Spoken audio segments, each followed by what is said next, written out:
అబీమెలెకు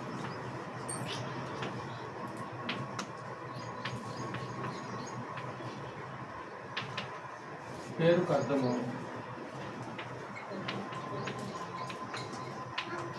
రాజుకు తండ్రి.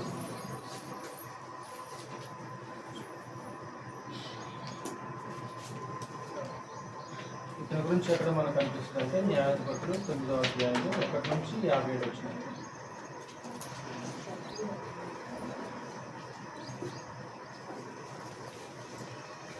అత్యంత దుర్మార్గుడు, అత్యంత ఒక కిరాతకమైన పని చేసిన వ్యక్తి. ఇతను గిద్యోను యొక్క ఉపపత్ని కుమారుడు. గిద్యోను చేసిన పొరపాటు వాళ్ళ దగ్గర బంగారం తీసుకొని ఏఫోదు చేయించడం మాత్రమే కాక అనేక భార్యల్ని వివాహం చేసుకోవటం అతను చేసిన పొరపాటు.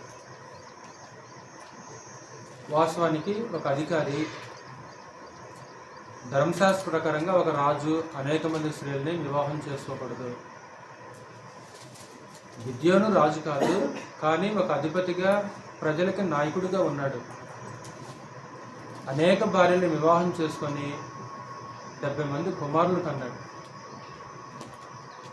అది మాత్రమే కాకుండా ఒక ఉపపత్నిని కూడా ఆ మనిషి ఉంచుకున్నాడు.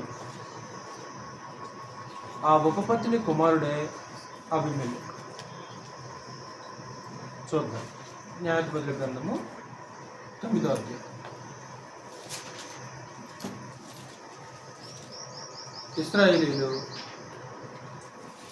మరలా దోషులయ్యారు.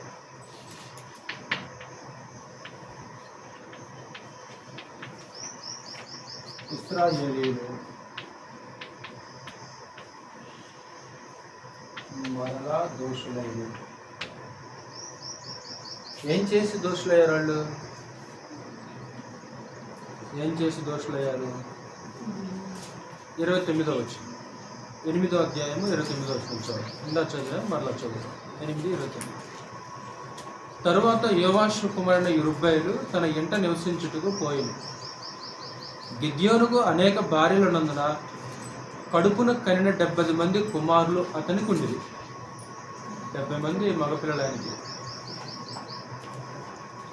షెకెములోనున్న అతని ఉపపత్నియు అతనికి ఒక కుమారుని కనగా గిద్యోను వానికి అబీమెలెకు పేరు పెట్టెను.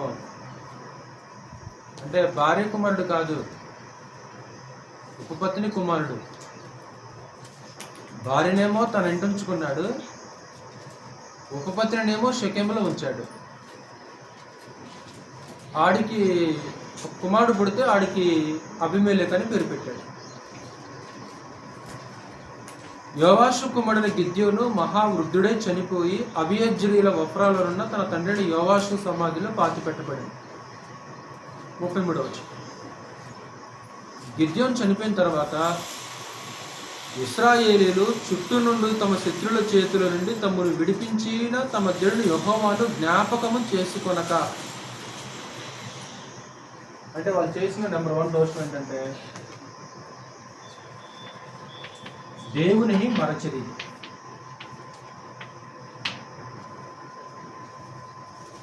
అంటే దేవుడు వాళ్ళకి ఏం చేశాడో దాన్ని ఏం చేయలేదంటే వాళ్ళు జ్ఞాపకం చేసుకోవాలి. అంటే దేవుడు ఎన్నో మేలులు చేశాడు, ఎంతో ఉపకారం చేశాడు. దేవుడు ఏం చేశాడో దాన్ని జ్ఞాపకం చేసుకోకుండా దాన్ని మర్చిపోయారు. నెక్స్ట్ ఏం చేశారు? ఇంకా మరలా బయలులను అనుసరించి వ్యభిచారులై బయల్బరీతులు తమకు దేవతగా చేసుకొనిరి. అంటే బయలు దేవతను అనుసరించేవాళ్ళు. బయలు దేవతని అనుసరించారు.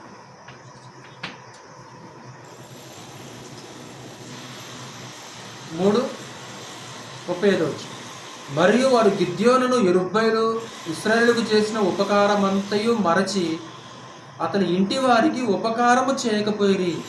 గిద్యోను చేసిన ఉపకారం మర్చిపోయారు.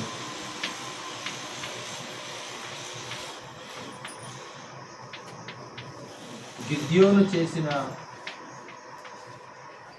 ఉపకారం కూడా మరిచి. అంతేనా? అక్కడ ఉంది 33 నుంచి 35 వచనాలు. 9వ అధ్యాయం 33 నుంచి 35 వచనాల్లో ఇశ్రాయేలు ప్రజలు చేసిన దోషం ఏంటో అక్కడ చెప్పేశారు.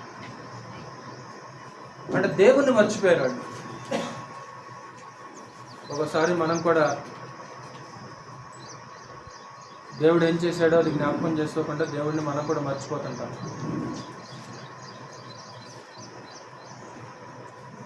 ఇందాక గిద్దెల గురించి మనం చదువుకున్నప్పుడు మిక్కిలి హీన దశకు వచ్చినప్పుడు మాత్రమే వాళ్ళకి దేవుడు గుర్తుకొచ్చాడు. అంటే మనం కూడా ఎలాగుంటామంటే ఒకసారి బైక్ నడుపుతున్నా, ఏదైనా ప్రమాదం సంభవించింది, కొన్ని రోజులు బైక్ని ఎలా నడుపుతావు? నెమ్మదిగా వెళ్తాం. తర్వాత మళ్ళీ మర్చిపోతాం ఇక దాన్ని. ఇక దాన్ని మర్చిపోయి ఇక ఇష్టం వచ్చినట్టు తోలుతుంటాం. మరలా ఎప్పుడైనా కింద పడ్డాం అనుకో, మరలా 4 రోజులు నెమ్మది. ఎప్పుడైనా రోగం వచ్చిందనుకో, ఇక నుంచి నేను నమ్మకంగా బ్రతుగా, ఒక 10 రోజులు అపాయం ఉంటుంది.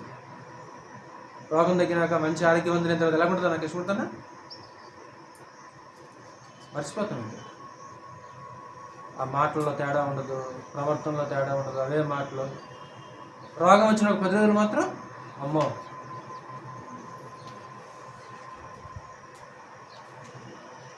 అంటే బయలుదేవతను అనుసరించారు. అంటే విగ్రహారాధన అనేది విచారంతో సమానం. విచారంతో సమానం అంటే మరొక దేవతను, దేవుణ్ణి విడిచిపెట్టి వాళ్ళు ఏం చేశారంటే మరొక దేవతను ఆశ్రయించారు. వాళ్ళు బయలుదేవతను ఆశ్రయించారు. అది వ్యభిచారంతో సమానం. ఆల్రెడీ వాస్తవానికి వీళ్ళకు దేవుడు ఉన్నాడు. వర్షం ఇచ్చేది ఆయన, మేలు చేసేది ఆయన, ఆహారం ఇచ్చేది ఆయన, ఆ దేశాన్ని వారికి ఇచ్చింది కూడా ఆయన. అంటే అన్నీ ఇచ్చిన దేవుణ్ణి వాళ్ళు ఏం చేశారంటమ్మా? దేవుడిని జ్ఞాపకం చేసుకోవడం మర్చిపోయారు. బయలుదేవతను అనుసరించారు. గిద్యోను చేసిన ఉపకారం అంతే కూడా మర్చిపోయారు. ఈరోజు నాకు తెలిసి ఇక్కడ కూర్చున్న మనం అందరం కూడా ఏం చేస్తుంటామంటే ఉపకారాన్ని మర్చిపోయే మనుషులు. మనం ఉపకారం మర్చిపోయే మనుషులు. దేవుడు మనకు ఉపకారం చేస్తాడు, మర్చిపోతాం.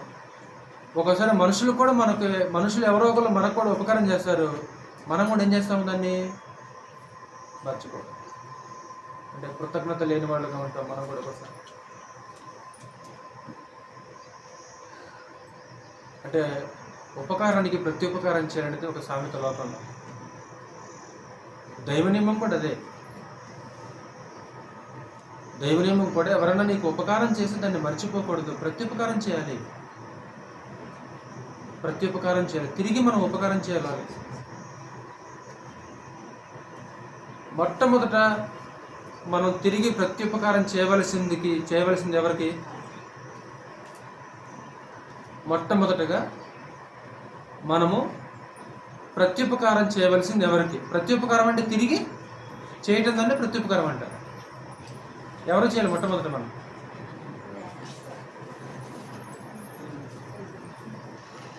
తల్లిదండ్రులకి. అదే భక్తి అంటే.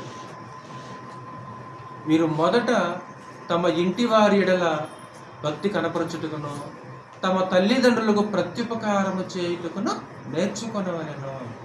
ప్రత్యుపకారము చేయుటకు నేర్చుకొనవలెను. ఎవరికి ప్రత్యుపకారం చేయాలి? తల్లిదండ్రులకి. ఏం ఉపకారం చేసింది?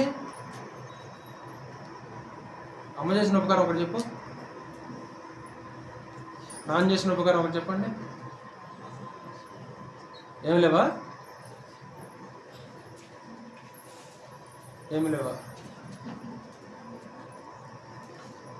ఈ భూమి మీద నీ కొరకు రక్తం చిందించింది ఇద్దరు.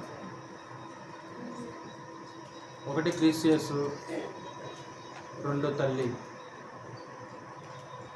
క్రీస్తు యేసు ఆత్మ సంబంధంగా రక్తం చిందిస్తే తల్లి భౌతికంగా రక్తం చిందించి తన ప్రాణాన్ని పణంగా పెట్టి, కనలేక చచ్చిపోయిన స్త్రీలు ఉంటారా భూమి మీద? కన్న లేకుండా ప్రాణం పోయిన స్త్రీలు ఎవరైనా ఉంటారా? ఎంతోమంది ఉంటారు. ఒకళ్ళ ఇద్దరా?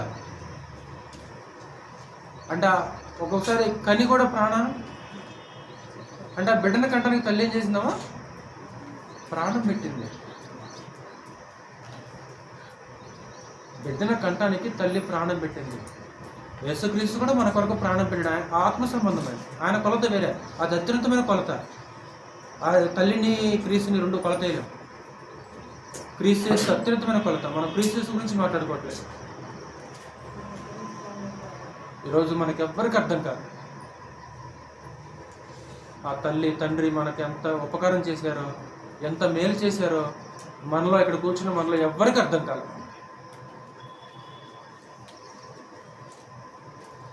ఉపకారం మర్చిపోవటం అనేది అదొక దుర్గుణం, అది చెడ్డ లక్షణం. అది దావీదును అనుకో, దావీదు చనిపోయినా సరే, దావీదు స్నేహితుడు చనిపోయినా సరే, స్నేహితుడు చేసిన ఉపకారాన్ని గుర్తుంచుకున్న మనిషి చచ్చిపోయాడు. వాస్తవానికి ఉపకారం చేసిన మనిషి చచ్చిపోయాడు. ఉపకారం చేసిన మనిషి చనిపోయాడు, అయినా సరే అతను చేసిన ఉపకారాన్ని గుర్తుంచుకొని అతని కొడుకుకు ప్రత్యుపకారం చేశాడు. మనమైతే బతుకుంటేనే చేయండి, చచ్చిపోతే చేస్తామా? ఎవరైనా దావీదుకి ఉపకారం చేసిన వ్యక్తి ఎవరు? సౌలా. సౌలు ఉపకారం చేశాడా? సౌలు చంపాలని చూస్తే సౌలు ఉపకారం ఎక్కడ చేశాడు? యోనాతాన్. చదువు, ఒక మాట చదువు. సమూయేలు రాసిన 2వ గ్రంథం 9వ అధ్యాయం 1వ వచనం చదువు. సమూయేలు రాసిన 2వ గ్రంథం 9వ అధ్యాయం 1వ వచనం.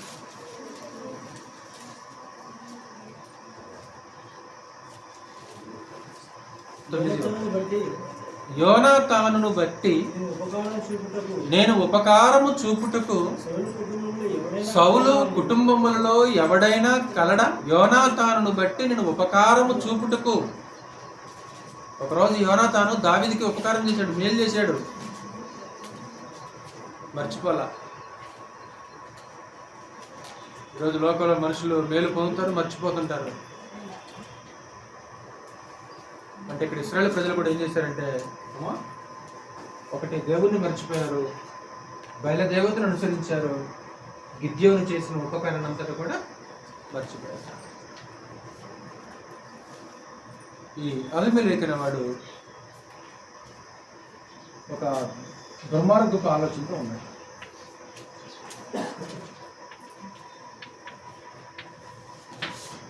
అబీమెలెకు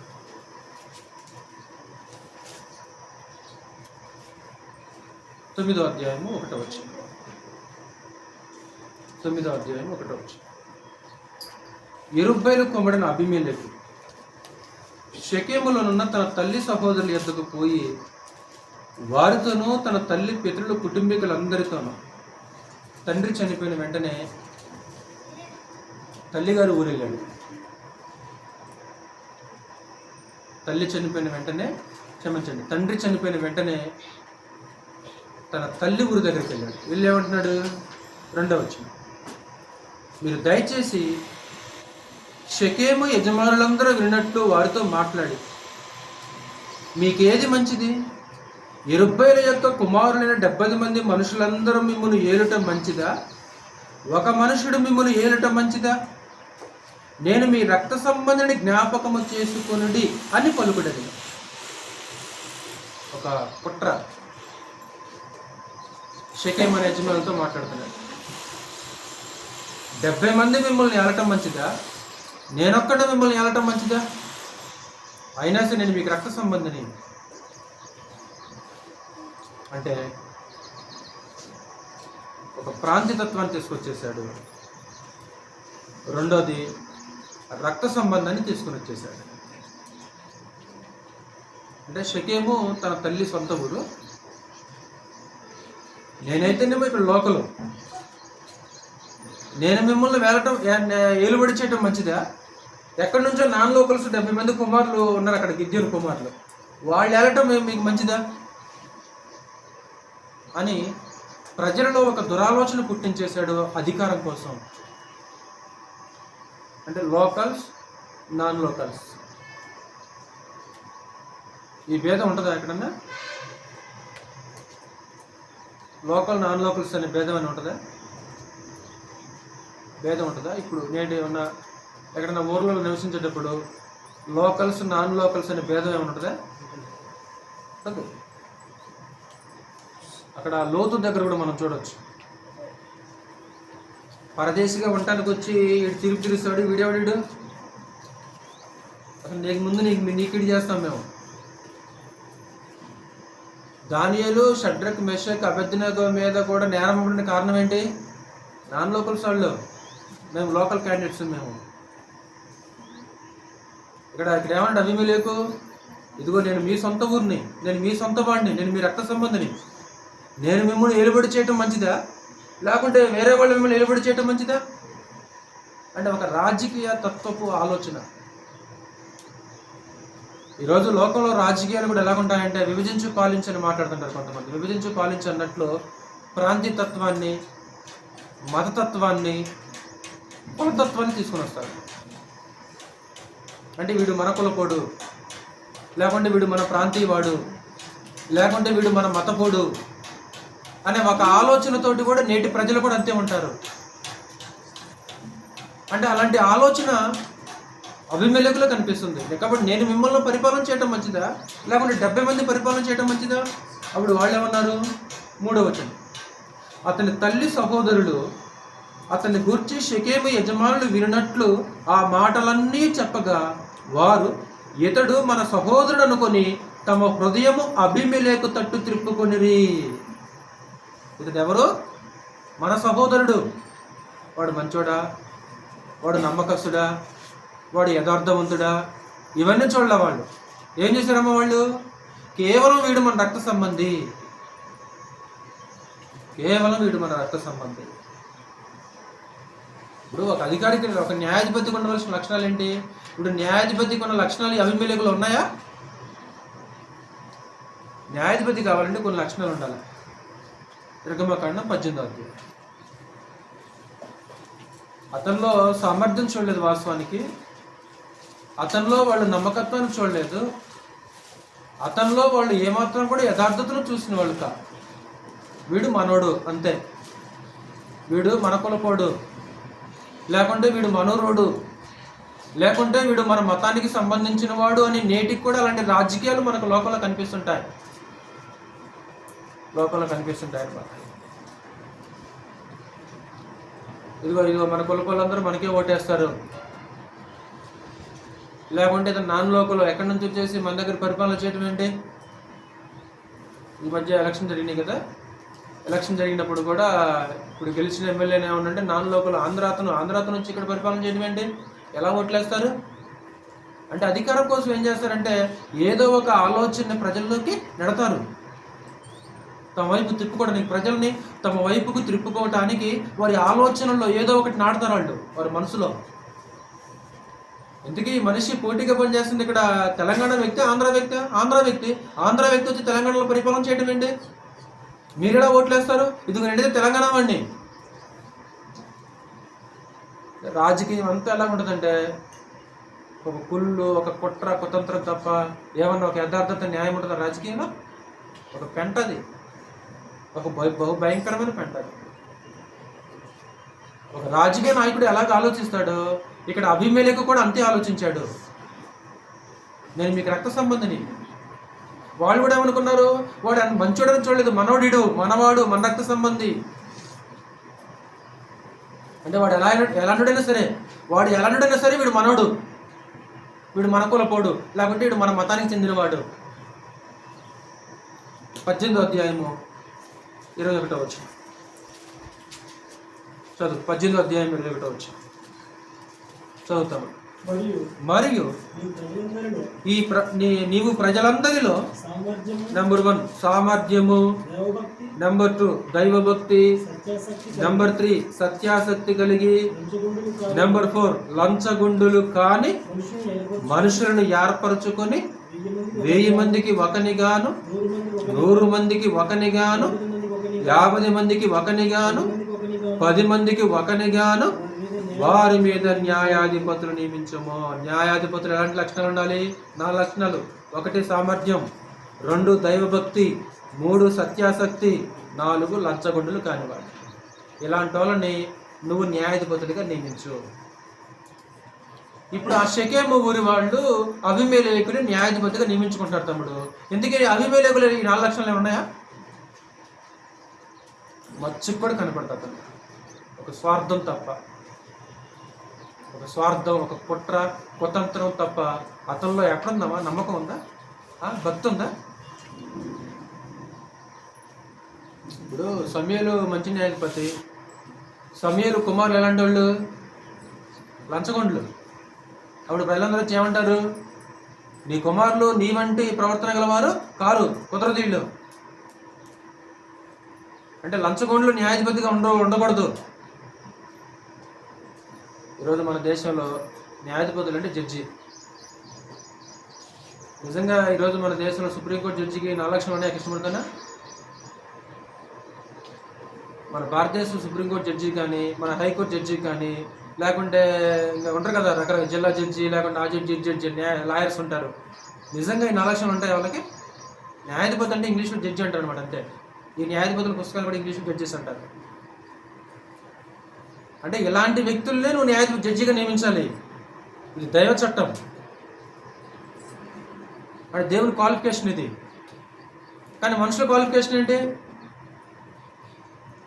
ఒకవేళ ఇలాంటి వ్యక్తే జడ్జిగా ఉంటే ఆ దేశం అద్భుతంగా ఉంటుంది. మరలా చదువుతున్న 4 లక్షణాలు. 1 సామర్థ్యము, 2 దైవభక్తి, 3 సత్యాసక్తి, 4 లంచగొండులు కానీ.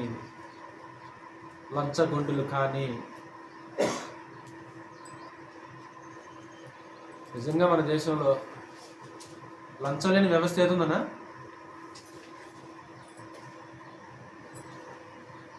దేశం నాశనం కావడానికి అంతే, ఎదగపోవడానికి అది కారణం. అబీమెలెకులో ఇలాంటి మంచి లక్షణాలు ఏమి లేవు. ఇతను మన సహోదరుడు, ఇతను మనవాడు. ఈ కుళ్ళు ఒకసారి సంఘంలోని కూడా ప్రవేశిస్తుంది. ఆనాడు మొదటి శతాబ్ద కాలంలో కొరింథీ సంఘంలోకి ప్రవేశించింది కుళ్ళు. మేము పౌలు వారము, మేము అపోల్ల వారము, మేము కేఫా వారము. అంటే మేము ఎవరు అనుకున్నాం? మేము ఫలానా వాళ్ళము. మీకు తెలుసా? కులాలను బట్టి కూడా సంఘాలు తయారవుతున్నాయి. మత్స్యాకలు కాదు, క్రీస్తు సంఘాలు. విభజనలు అయిపోయి కులానికి ఒక సంఘం అయిపోయింది ఒక ఊరిలో. అంతకుముందు క్రీస్తు సంఘం ఒకటే ఉంది.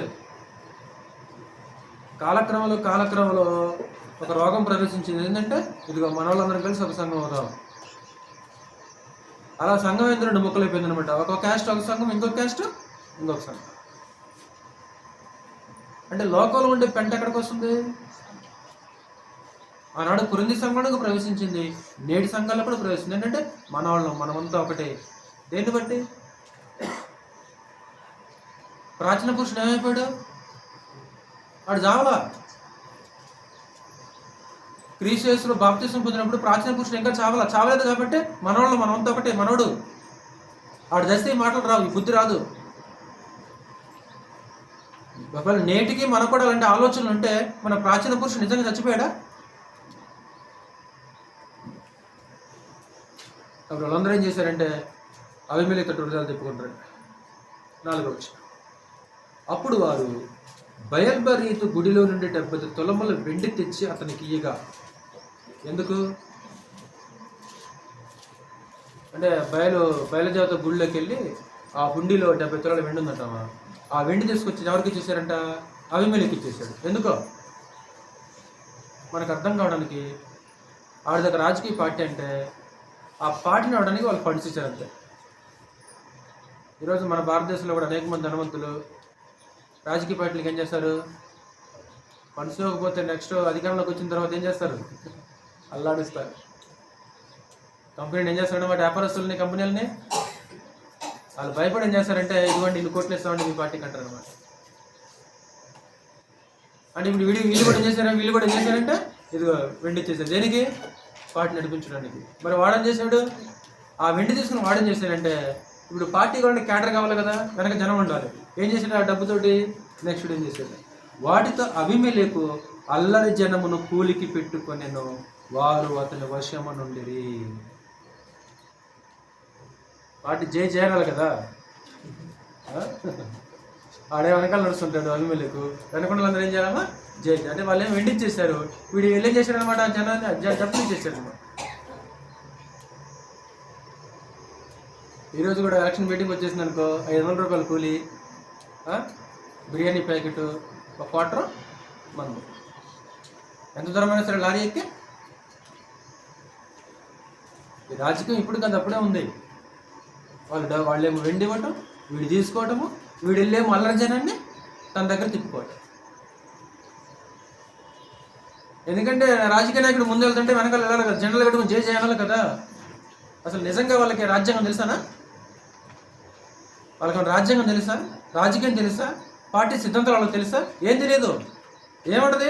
బిర్యానీ ప్యాకెట్ ఉంటే క్వార్టర్ ముందు వస్తారు అంతే.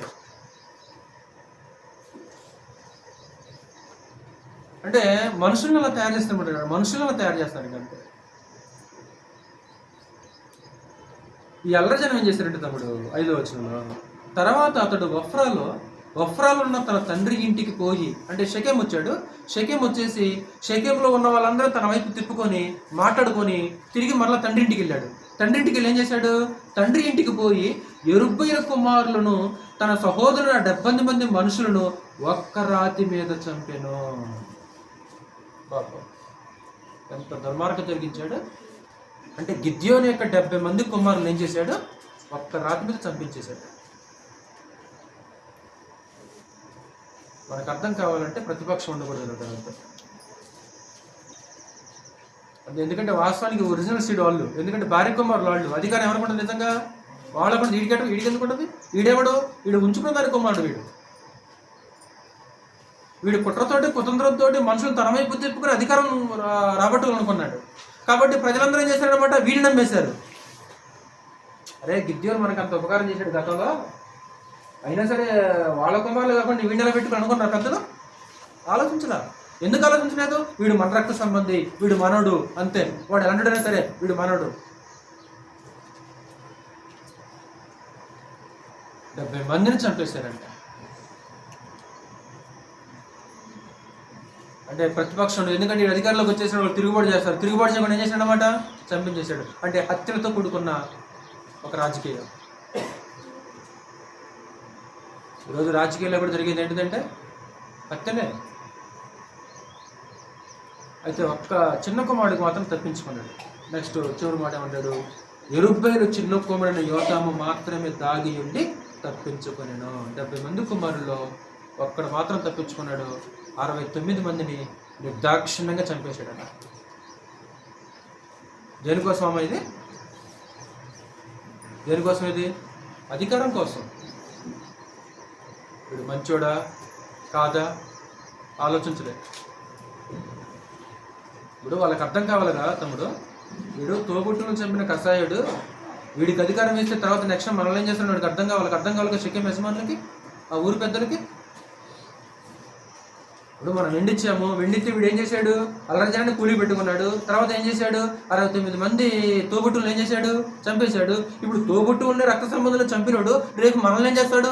రేపు మన మీద కూడా తిరుగుబాటు చేయండి, గ్యారంటీ ఏంటి అని ఆలోచించారు వాళ్ళు. వాడు వెనక వెళ్ళిపోయారు. 6వ వచనం, తర్వాత షెకెం యజమానులు అందరూ మిల్లో ఇంటి వారందరూ కూడి వచ్చి షెకెములో ఉన్న మస్తకి వృక్షం క్రింద దండుపాలున్న అబీమెలెకు రాజుగా నియమించిరి. అది యోతామునకు తెలియబడినప్పుడు అతడు పోయి గెరేజిము కొండకొప్ప నిలిచి ఎలుగెత్తి పిలిచి వారు తిట్టాను. ఇప్పుడు తప్పించుకున్నాడు కదా, ఆ తప్పించుకున్నవాడు పారిపోయి ఒక కొండ మీద నిలబడి ఇలా మాట్లాడుతున్నాడు. ఒక కథ చెప్పాడు ఇక్కడ. ఏంట కథ? చెట్లు తమ మీద రాజును ఒకరిని అభిషేకించుకునవలనని మనసు కలిగి బయలుదేరి. చెట్లన్నింటికి ఒక ఆలోచన వచ్చిందంట. చెట్లకు వచ్చిన ఒక ఆలోచన ఏంటంటే, మన అందరి మీద ఒక చెట్టుని ఒక రాజుగా నియమించుకుందాం అనుకున్నాయంట. మనందరి మీద ఒక చెట్టుని రాజుగా నియమించుకుందాం అనే ఒక ఆలోచన చెట్లకు వచ్చింది. మమ్మును ఏలుమని ఒలివ చెట్టును అడగగా, ఒలివ చెట్టు దేవునిని మానవులను దేని వలన నరులను సన్మానించుదురో ఆ నా తైలము నీ యొక్క మాని చెట్ల మీద రాజున యుండి ఇటు అటు ఊగుటకు నేను వచ్చేదనా అని వాటితో అనెను. చెట్లను వెళ్ళి ఒలివ చెట్టు దగ్గరికి వెళ్ళి మనవ చేసుకున్నాను. ఒలివ చెట్టు నువ్వు మమ్మల్ని ఏలుబడి చేయాలది. ఒలివ చెట్టు ఏం చేసింది అప్పుడు? దానికి తిరస్కరించేసింది. దేవుణ్ణి నరులని సన్మానించడానికి, అభిషేకించడానికి నా తైలం ఇవ్వాలి, నేను ఈ పని చేయకుండా నేను మీ మీద ఓర కట్టి తిరగాల, నాకు వద్దు, నేను మిమ్మల్ని ఏలుబడి చేయను అన్నా. నెక్స్ట్ వాళ్ళు ఏం చేశారు? అప్పుడు చెట్లు నీవు వచ్చి మమ్మల్ని ఏలుమని అంజూరపు చెట్టును అడగగా, అంజూరపు చెట్టు చెట్ల మీద రాజునయుండి ఇటు అటు ఊగుటకు నా మాధుర్యమును నా మంచి ఫలములను నేను ఇయ్యక మానుదనా అని వాడుతున్నాడు. అంజూరపు చెట్టు కూడా తిరస్కరించేసింది. నేను మిమ్మల్ని మీ మీద ఏలుబడి చేయను, నేను మీకు అధికారిగా ఉండను. నెక్స్ట్ మళ్ళీ ఎవరి దగ్గరికి వెళ్ళే చెట్లని అటు తర్వాత చెట్లు నీవు వచ్చి మమ్మల్ని ఏలుమని ద్రాక్షావల్లిని అడగగా, ద్రాక్షావల్లి దేవునిని మానవులను సంతోషపెట్టు నా ద్రాక్షారసం నేను ఇయ్యక మాని చెట్ల మీద రాజునై ఉండి ఇటు అటు ఊగుటకు నేను వచ్చేదనా అని వాటితో అనెను. ద్రాక్ష చెట్టు కూడా దానికి ఒప్పుకోలేదు. మీకు స్టోరీ అర్థమవుతుందా జరాజు? అంటే చెట్లన్నీ ఒక ఆలోచన చేసినవి ఏంటంట, మా మీద ఒక రాజు కావాలి, ఒక చెట్టుని మా మీద ఒక రాజుగా నియమించుకోవాలి. మొదట ఏ చెట్టు దగ్గరికి వెళ్ళినవి? ఒలివ చెట్టు. అధికారం తీసుకున్న ఒలివ చెట్టు తిరస్కరించింది. తర్వాత అంజూరపు చెట్టు, వద్దండి, అధికారం వద్దు, నాకు వద్దు, మీ మీద నాకు అధికారం వద్దు. తర్వాత ద్రాక్ష తోట చెట్టు దగ్గరికి వెళ్ళింది. ద్రాక్ష చెట్టు కూడా ఏమైపోయింది అనమాట, నేను కూడా మీ మీద అధికారము చెయ్యను. నెక్స్ట్ ఎక్కడికి వెళ్ళిన చెట్లు? అప్పుడు చెట్లను నీవు వచ్చి మమ్మల్ని ఏలుమని మొండ్ల పొద యొద్ద మనవి చేయగా, మొండ్ల పొద దగ్గరికి వెళ్ళి అడుగుతున్నాయి. ఇందుకు ఎవరా మొండ్ల పొద అంటే ఏంటి అసలు ఆ స్టోరీలో? చెట్లు, ఒలివ చెట్టు ఎవరు, అంజూరపు చెట్టు ఎవరు, ద్రాక్ష చెట్టు ఎవరు, మొండ్ల పొద ఎవరు? ఈ చెట్లన్నీ మొండ్ల పొద దగ్గరికి వెళ్ళినవి, మమ్మల్ని ఏలుబడి చేయాలి. మొండ్ల పొద ఏమంటుంది? మీరు నిజముగా నన్ను మీ మీద రాజుగా నియమించుకొనగోరిన ఎడల రండి, వచ్చేయండి. అది గంతులేసింది. ఇక మొండ్ల పొద గంతులేసింది, వచ్చేసేయండి, రాజుగా ఉండాలా, రండి, నా నీడను ఆశ్రయించండి. నీడ మొండ్ల పొద దగ్గర నీడ ఉంటుంది. ఇప్పుడు ద్రాక్ష పందిరింది అనుకో, నీడ ఉంటుంది. ఒలివ చెట్టు అనుకో, నీడ ఉంటుంది. అంజూరపు చెట్టు అనుకో, నీడ ఉంటుంది. మొండ్ల పొద ఏముంటుంది? రండి, నేను మీ మీద రాజుగా ఉంటా, వచ్చిరా నీడను. మొండ్ల పొద దగ్గర నీడ ఉంటుందా? కూర్చోగలవా మొండ్ల పొద దగ్గర? ఒకవేళ కాకపోతే ఏం జరుగుతుందంట? లేదా అగ్ని నాలో నుండి బయలుదేరి లెబనోను దేవదారు చెట్లను కాల్చివేయనని చెట్లతో చెప్పాను. ఒకవేళ మీరు గనక నన్ను రాజుగా నియమించకపోతే అగ్ని బయలుదేరి మిమ్మల్ని అందరినీ ఏం చేస్తాను? కాల్చేస్తాను. ఒలివ చెట్టు, ద్రాక్ష చెట్టు, అంజూరపు చెట్టు ఏమో గిద్యోను కుమారులు, మొండ్ల పొదేమో అభిమేలు. ఆ రాజుగా నియమించుకున్న చెట్లేమో షెకెము ఊరువాడు. అర్థమైంది తమ్ముడు? కాబట్టి చెట్లన్నిటికీ ఒక ఆలోచన, మా మీద ఒక రాజు కావాలి. ఏంటి ఆ చెట్లు? షెకెము యజమానులు. అంటే ఎలాంటి వారిని రాజుగా నియమించుకున్న వాళ్ళు? ఒక మొండ్ల పొదని తమ మీద అధికారిగా నియమించుకున్నారు. అప్పుడు అది జ్ఞాపకం చేసుకుంటారు.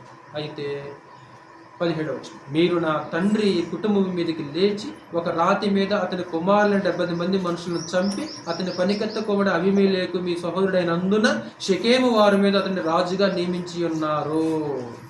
అంటే మీరు ఏం చేశారు? నా తండ్రి కుమారులను చంపారు మీరు. అబీమెలెకు మీ సహోదరుడైనందున, అతని సామర్థ్యాన్ని బట్టి కాదు, నమ్మకత్వాన్ని బట్టి కాదు, దేన్ని బట్టి? ఆడు మావాడు, దాన్ని బట్టి మీరు అధికారిగా నియమించుకున్నారు. ఇరుబేల ఎడలను అతని ఇంటి వారి ఎడలను మీరు ఉపకారము చేయకయు, అతడు చేసిన క్రియలకు మీరు ప్రతిక్రియ చేయకయు, అబీమెలెకును రాజుగా నియమించుకున్న విషయములో మీరు న్యాయముగాను యథార్థముగాను ప్రవర్తించిన ఎడలా. లోకంలో సామెత ఉంది కదా, తమ్ముడు తనవాడైనా సరే లేదు ధర్మమా న్యాయమా? మీరు అబీమెలెకు ఎడల న్యాయముగా యథార్థంగా ప్రవర్తించాల మీరు. ఎందుకని? ఆడు మీవాడు కాబట్టి. నా తండ్రి చేసిన ఉపకారం అంతా మీరు ఏం చేశారు? మర్చిపోయారు మీరు. నా తండ్రి ఎంతో కష్టపడ్డాడు మీకోసము, అదంతా మర్చిపోయారు. ఆడు మీవాడు కాబట్టి ఆ పని చేశారు మీరు. క్రీస్తులోకి వచ్చేసిన తర్వాత ఆ భేదం ఉండకూడదు. మావాడు కాబట్టి ఏదైనా న్యాయమే, ఏదైనా సరే న్యాయం. 19 నేడు మీరు యెరుబ్బయలు ఎడలను అతని ఇంటి వారి ఎడలను సత్యముగాను యథార్థముగాను ప్రవర్తించిన ఎడల అబీమెలెకునందు సంతోషించడి, అతడు మీ యందు సంతోషించును గాక. లేని ఎడల అబీమెలెకు నుండి అగ్ని బయలుదేరి షెకెము వారిని మిల్లో ఇంటి వారిని కాల్చివేయును గాక. షెకెము వారిలో నుండి మిల్లో ఇంటి నుండి అగ్ని బయలుదేరి అబీమెలెకును దహించును గాక అని చెప్పి తన సహోదరుని అబీమెలెకునకు భయపడి యోతాము పారిపోయి బెయేరునకు వెళ్ళి అక్కడ నివసించాను. అంటే యోతాము ఒక శాపం పెట్టాడు దేవుడు. ఒక శాపం పెట్టి అబీమెలెకు భయపడి మరొక ప్రాంతానికి వెళ్ళి నివసించేశాడు. అక్కడ ఆ శాపం చూడండి ఎంత విచిత్రంగా ఉందో. 20 వచనం మరలా చదువుతున్నాడు. లేని ఎడల అబీమెలెకు నుండి అగ్ని బయలుదేరి షెకెము వారిని మిల్లో ఇంటి వారిని కాల్చివేయును గాక. షెకెము వారిలో నుండి మిల్లో ఇంటి నుండి అగ్ని బయలుదేరి అబీమెలెకును దహించును గాక. ఇప్పుడు అబీమెలెకును న్యాయాధిపతిగా నియమించుకుంది ఎవరు తమ్ముడు? అధికారిగా నియమించుకుంది ఎవరు? షెకెము వారు, అంతే కదా. షెకెము వారు ఏం చేశారు? అబీమెలెకు మావాడని న్యాయాధిపతిగా నియమించుకున్నారు. ఇప్పుడు ఫ్యూచర్లో ఏం జరుగుద్ది? ఈ షెకెము వారిలో నుంచి అగ్ని బయలుదేరి ఎవరిని కాల్ చేస్తుంది? అబీమెలెకును కాల్ చేస్తుంది, అంతేకన్నాడు. తర్వాత ఈ అబీమెలెకు నుంచి అగ్ని బయలుదేరి ఎవరిని కాల్ చేస్తుంది? షెకెము వారిని కాల్ చేస్తుంది. అంటే ఒక శాపం పెట్టాడు యోతాము అక్కడ. ఇప్పుడు మీరు ఇతను మీ వాడు కాబట్టి మీరు అధికారిగా నియమించుకున్నారు, కానీ భవిష్యత్తులో ఏం జరుగుతుందో తెలుసా? మీ దగ్గర నుంచి అగ్ని బయలుదేరి వాడిని కాల్ చేస్తుంది, వాడి దగ్గర నుంచి అగ్ని బయలుదేరి మిమ్మల్ని కాల్ చేస్తుంది. అంటే అద్భుతంగా దేవుడు ఏం చేశాడంటే అమ్మా, వీళ్ళిద్దరి మధ్యనే విరోధం పెట్టాడు. అంటే ఏ వ్యక్తిని మావాడని అధికారిగా నియమించుకున్నాడో వీడే వీళ్ళని చంపాలని చూస్తాడు. వీళ్ళకి అర్థమైపోయి వీళ్ళేమో వీడిని చంపాలని చూస్తుంటారు. అంటే ఇద్దరికి విరోధం వచ్చేసి ఇప్పుడు దేవుడు చూస్తుంటాడు కదా. నిర్దాక్షిణ్యంగా గిద్యోను యొక్క 69 మంది మగ పిల్లల్ని ఒక రాత్రి మీద చంపేశాడు. దేవుడు ఏం చేస్తున్నాడు? చూసి ఊరుకుంటాడు దేవుడు? శాపం ఖచ్చితంగా వస్తుంది. ఒకరోజు ఆహాబు నాబోతు నిర్దాక్షిణ్యంగా చంపాడు. దేన్ని ఆశించి? ద్రాక్ష తోట. ఇప్పుడు రాజకీయమైన పొలాలు తక్కువ, ఆస్తి తక్కువ, ఇల్లు తక్కువ. మరి వాడికి పుట్టిన దురాలోచన ఏంటో? తన నగరం అనుకొని ఒక పేదవాడికి ఒక ద్రాక్ష తోట ఉంది. వాడు పేదవాడు, ఈయనకి ద్రాక్ష తోటలు తక్కువ, రాజుకి ఎన్నుంటాయో. కాబట్టి నీ ద్రాక్ష తోట నాకు ఇవ్వన్నాడు. అతనికి ఇష్టం లేదు ఇవ్వటం. ఏంటి? దీన్ని నా పితృరాజ్యం, ఇది నాకు అమ్మాలని ఆలోచన లేదు నాలో. ఎందుకంటే ఇది మా తాత ముత్తాతల దగ్గర నుంచి వస్తున్న ఆస్తి, నేను నమ్మను. ఏం చేసింది? ఆడదానిలాగా మూత ముడుచుకొని లోపల పోయి కూర్చున్నాడు. అంతలోకి వచ్చేసింది భార్య యెజబెలు. ఏంటి అలా కూర్చున్నావండి? ఇదిగో నాబోతున్న ద్రాక్ష తోట తినన్నాడు. ఆడంగిలాగా మాట్లాడాడు. నీకెందుకు, రేపు ఈ వేళ వరకు ఆ ద్రాక్ష తోట నీ చేతిలో ఉంటుంది అని ఏం చేసిందంటే మగరాయిలాగా బయటికి వెళ్ళిపోయింది. అబద్ధ సాక్షిని నిలబెట్టి నాబోతుని ఏం చేసిందమ్మా? రాళ్ళతో కొట్టి చంపించింది. ఏలియా వచ్చాడు. నాబోతు యొక్క రక్తం కుక్కలు ఎక్కడ నాకినాయో నీ రక్తము, నీ కుటుంబం యొక్క రక్తము నాకేస్తాడు. ఇస్తాడు. సమయం రావాలి. సమయం వచ్చిందాక ఎదురు చూడాలి. ఒకరోజు దేవుడు ఖచ్చితంగా ప్రతిఫలము ఇస్తాడు. 69 మందిని చంపాడంటే దేవుడు చూస్తూ ఊరుకుంటాడా? షెకెము వారు తప్పు చేయలేదా? తప్పు చేయటం మాత్రమే కాదు, తప్పును ప్రోత్సహించడం కూడా తప్పే,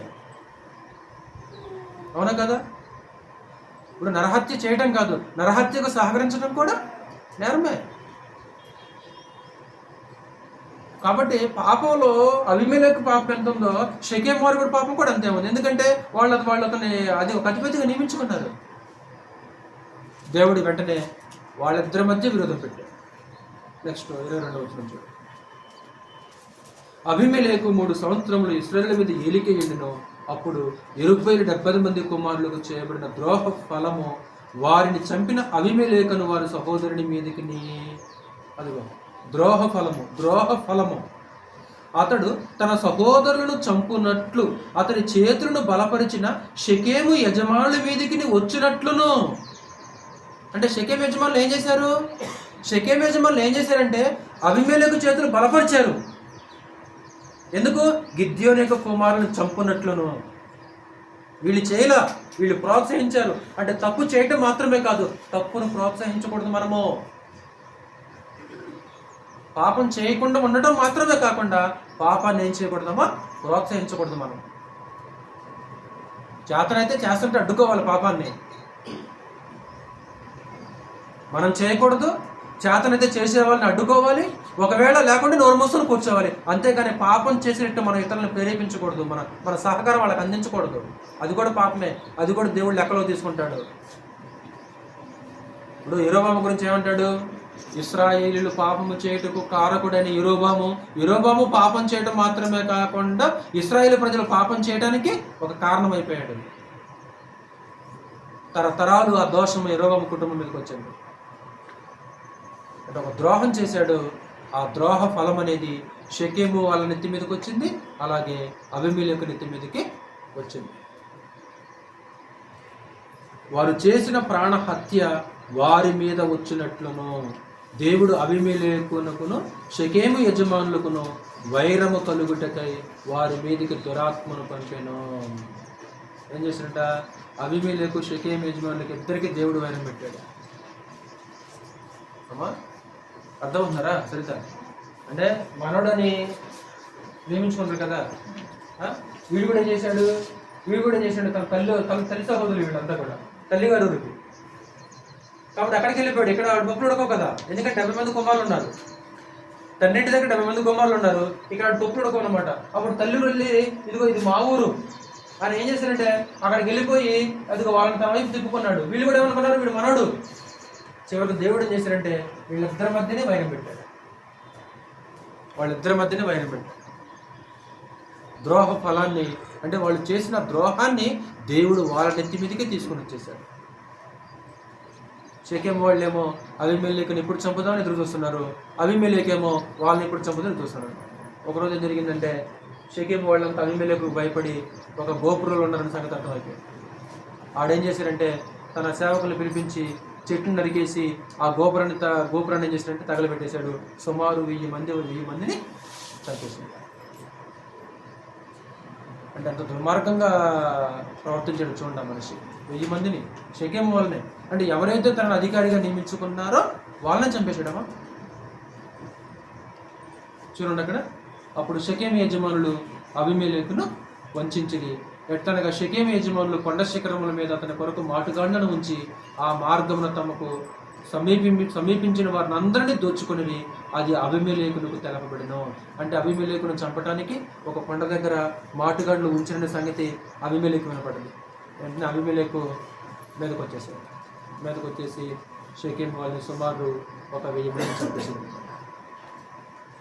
అలా యుద్ధం జరుగుతున్నప్పుడు ఏం జరిగింది? ఒకసారి 46వ వచనం చూడండి. ఒకసారి 9వ అధ్యాయము 46వ వచనం. షెకెము గోపుర యజమానులందరూ ఆ వార్తని ఏల్బెరీతు గుడి యొక్క కోటలోనికి చొరబడేది.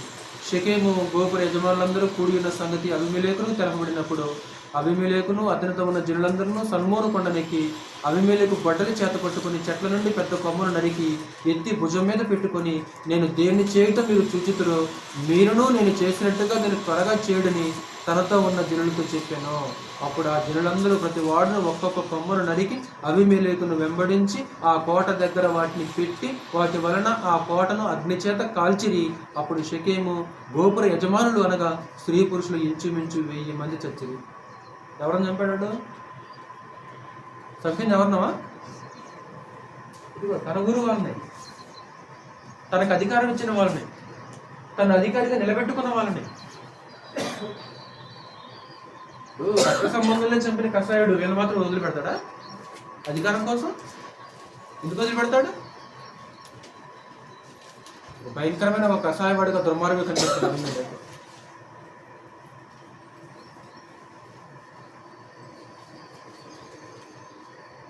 ఆ పట్టణానికి గోపురం మీద ఒక స్త్రీ తిరగటి రాయి పట్టుకొని రెడీగా ఉంది. ఒక స్త్రీ ఆ పట్టణం గోపురం మీద ఒక స్త్రీ తిరగటి రాయి పట్టుకొని రెడీగా ఉంది. అంతలోకి అబీమెలెకు వచ్చేస్తుంది. ఎప్పుడైతే అబీమెలెకు ఆ గోపురం దగ్గరకు వచ్చేసాడో ఆవిడ ఏం చేస్తుందంటే ఆ తిరగటి రాయి తీసుకొని ఆవిడ తల మీద చేసింది, కపాలం పగిలిపోయింది. వెంటనే తన దగ్గర పిలిచి వచ్చి నన్ను చంపంటున్నాడు. ఎందుకు? ఆడదాని చేతులు తెచ్చాడనుకో అవమానం. నెక్స్ట్ కింద తర్వాత అబీమెలెకు తెబేసుకు పోయి తెబేసునకు దిగి దాన్ని పట్టుకున్నాడు. ఆ పట్టణం నడుమ ఒక బలమైన గోపురం ఉండగా స్త్రీ పురుషులు పట్టణపు యజమానులు అక్కడికి పారిపోయి తలుపులు వేసుకొని గోపురము శిఖరం మీదకి ఎక్కిరి. అబీమెలెకు ఆ గోపురమునకు వచ్చి దాని మీద పడి యుద్ధము చేసి అగ్ని చేత దాన్ని కాల్చుటకు గోపుర ద్వారమునకు రాగా ఒక స్త్రీ అబీమెలెకు తల మీద తిరగటి మీద రాతిని పడవేసినందున అతని కపాలము పగిలెను. అప్పుడు అతడు తన ఆయుధములను మోయు బండ్లు త్వరగా పిలిచి, ఒక స్త్రీ అతను చంపెనని నన్ను గురించి ఎవరనూ అనుకొనకుండానట్లు నీ కత్తి దూసి నన్ను చంపమని చెప్పగా ఆ బంటు అతన్ని పొడవగా అతడు చచ్చాడు. ఒక స్త్రీ నన్ను ఏమనుకుంటారు, భవిష్యత్తులో నాకు చెడ్డ పేరు వస్తుంది, ఒక ఆడదాని చేతులు తెచ్చాడని ఒక అపరాధం వస్తుంది నాకు, కాబట్టి నన్ను చంపేశాను. ఆడేం చేశాడంటే వెంటనే పొడి చేశాడు. అయినా సరే దేవుడు ఎలా రాయించాడో తెలుసా? గ్రంథంలో ఒక స్త్రీయే అబీమెలెకును చంపించాడని గ్రంథంలో దేవుడు రాసించాడు. కొన్ని వందల సంవత్సరాల నుంచి అది గ్రంథంలో రికార్డు సజీవంగా ఉంది. సమూయేలు రాసిన 2వ గ్రంథం చూడండి సార్.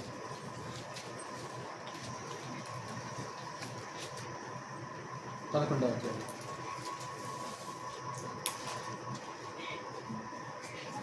21వ వచనం. నువ్వు వాడేం కోరుకున్నాడు? స్త్రీలను చంపకూడదని కోరుకున్నాడు కదా. కానీ దేవుడు ఏం చేశాడంటే అది అలానే రచించాడు గ్రంథంలో. 11వ అధ్యాయం 21వ వచనం. 2వ సమూయేలు గ్రంథం 11:20. యెరుబ్బషేతు కుమారుడైన అబీమెలెకు, యెరుబ్బషేతు అంటే గిద్యోను లేకుంటే యెరుబ్బయలు. అబీమెలెకు ఎలాగో హతమైన ఒక స్త్రీ తిరుగటి రాతి చునక ఎత్తి గోడ మీద నుండి అతని మీద వేసినందున అతడు తెబేసు దగ్గర హతమాయను కదా. వాడు అనుకున్నది జరిగిందా? వాడు అనుకున్నది జరగల. వాడేమో ఆడదాని చేతిలో చావకూడదు అని అపవాదం నా మీద ఉండకూడదు అనుకున్నాడు. కానీ దేవుడు అంతే రచించాడు గ్రంథంలో. ఎన్ని సంవత్సరాలు అధికారం పొందాడు? 3 సంవత్సరాలే. అధికారం కోసం ఎంతమందిని చంపాడు? 69 మందిని పట్టం పెట్టుకున్నాడు. ఎంతకాలం పరిపాలన చేశాడు? దేవుడిచ్చింది అయితేనేమో అది చిరకాలం ఉంటుంది. దేవుణ్ణి పక్కన పెట్టి సొంత ప్రయత్నాలతో చేస్తే అది స్థిరకాలం ఉండేది కాదు. నీ సొంత తెలివితోటి, నీ సొంత ఆలోచనలతోటి, కుట్రతోటి, కుతంత్రంతో నువ్వేదైనా సంపాదించావనుకో అది కొద్ది కాలమే ఉంటుంది. న్యాయంగా దేవుడి చేతితేనేమో అది చిరకాలం ఉంటుంది. ఇంతకు అబీమెలెకుకి న్యాయాధిపతిగా దేవుడు నియమించాడా? దేవుడు నియమించాల. అది దేవుడు నియమించిన అధికారం కాదు. అందుకే అనధికారాలను పోగొట్టుకున్నాడు. కేవలం 3 సంవత్సరాలు మాత్రమే న్యాయాధిపతిగా పరిపాలన చేశాడు. ఒకసారి పుస్తకంలోకి వచ్చాడు. న్యాయాధిపతి గ్రంథం 55 వచ్చి అబీమెలెకు చనిపోయినని ఇశ్రాయేలు తెలుసుకున్నప్పుడు ఎవరి చోటికి వారు పోయిరి. అట్లు అబీమెలెకు తన 70 మంది సహోదరులను చంపుట వలన తన తండ్రికి చేసిన ద్రోహమును దేవుడు మరల అతని మీదికి రప్పించెను. షెకెము వారు చేసిన ద్రోహమంతటిని దేవుడు వారి తలల మీదికి మరల రాజేసెను. యెరుబ్బయలు కుమారుడు యోతాము శాపము వారి మీదకి వచ్చింది. అంటే వాళ్ళు ఏం చేశారో దేవుడు వాళ్ళ నెత్తి మీదకి తీసుకొని వచ్చేసాడు. ఈరోజు నేను ముగించేస్తాను. ఈరోజు మనం ఏం చేస్తామో భవిష్యత్తులో అది మన నెత్తి మీదకి వస్తుంది. రాజుల మొదటి గ్రంథము 2వ అధ్యాయం. రాజుల మొదటి గ్రంథము లేదా కీర్తన గ్రంథం 7వ కీర్తన. క్షమించిన రాజుల గ్రంథంలో కీర్తన గ్రంథంలో 7వ కీర్తన 15వ వచనం.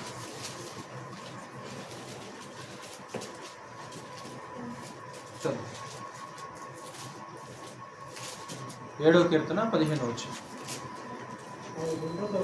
వాడు గుంట త్రవ్వి దానిని లోతు చేసి ఉన్నాడు, తాను త్రవ్విన గుంటలో తానే పడిపోయాను.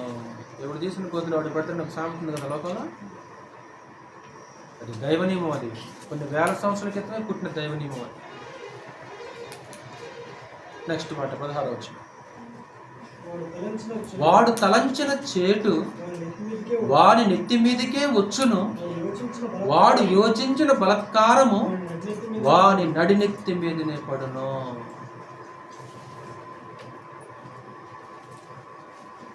నువ్వు ఎంత వేగంతో గోడకు బంతిని కొడతావో అంతే వేగంతో తిరిగి మరల నీ యొద్దకు వస్తుంది. ఈరోజు నువ్వేం చేస్తున్నావో ఈ భవిష్యత్తులో ప్రతి మనిషి నెత్తి మీదకి అది వస్తుంది ఖచ్చితంగా. మనం చేసేది ఏది గాలికి పోదు, ఏది ఉరకపోదు. 9వ అధ్యాయం 15వ వచనం. 9వ అధ్యాయం 15వ వచనం.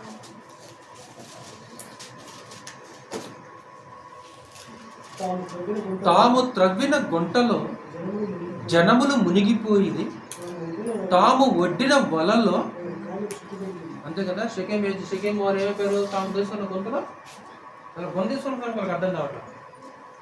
వాళ్ళేమో మావాడు అది కట్టుకున్న తప్ప వాళ్ళు తమ నాశనానికి గోతి తీసుకున్న తప్ప వాళ్ళకి అర్థం కావట్లేదు. షెకెం యజమానులు ఏం చేశారంటే తమ నాశనానికి తామే గోతిని తవ్వుకున్నారు. తమ నాశనానికి తామే గోతిని తవ్వుకున్నారు. ఆ గోతిలో వాళ్ళు పడిపోయారు.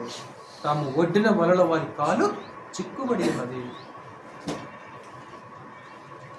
అప్పుడు చివరిగా మనం నేర్చుకోవాల్సిన సూత్రం ఏంటంటే ఈరోజు మనం ఏం చేస్తున్నామో భవిష్యత్తులో మన నెత్తి మీదకి ఖచ్చితంగా వస్తుంది.